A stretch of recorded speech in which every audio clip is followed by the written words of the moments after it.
এই উম্মত মুসলিম জাতি ততদিন পর্যন্ত কল্যাণের উপর প্রতিষ্ঠিত থাকবে, তারা কল্যাণকে স্পর্শ করতে পারবে যতদিন পর্যন্ত তারা সাহারি তাড়াতাড়ি খাবে না দেরিতে খাবে।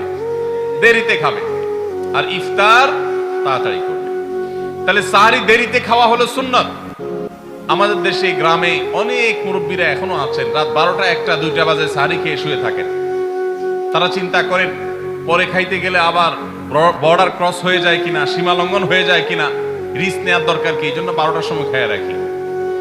এটার কারণে সাহারি খাওয়ার সওয়াব পাবেন ঠিকই, কিন্তু দেরিতে সাহারি খাওয়ার যে সুন্নত, সেই সুন্নত আদায় হবে না। এই জন্য দেরিতে খাবেন। দেরিতে খাওয়ার মানে আবার এরকম দেরি না যে আপনি আর মুয়াজ্জিন সাহেব দুজন কম্পিটিশন করছেন, আপনার হাতে খাবারের প্লেট আর মুয়াজ্জিনের হাতে মাইক, আপনি আগে শেষ করেন আর মুয়াজ্জিন আগে আজান দিবে, কম্পিটিশন চলছে। এত দেরি করে একেবারে লাস্ট মিনিট পর্যন্ত খাওয়া সুন্নত নয়। কথা কি বুঝাতে পারছি?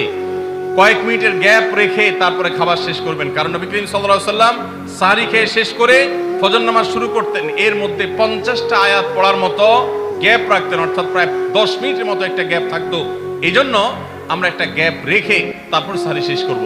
অর্থাৎ ফজরের আজান যদি হয় উদাহরণস্বরূপ 5টা 25-এ বা 30-এ, তাহলে আমরা 2-4 মিনিট আগে সাহরি খেয়ে শেষ করবো ইনশাআল্লাহ। তাহলে সাহরি দেরি করে খাওয়া, শেষের দিকে খাওয়াটা সুন্নত। আল্লাহ আমাদেরকে আমল করার তৌফিক দান করুন। রমজান মাসে সাহরির নামে একটা নতুন নাটক শুরু হয়েছে এদেশে, সেটার নাম হলো সাহরি পার্টি। আপনারা শুনেছেন?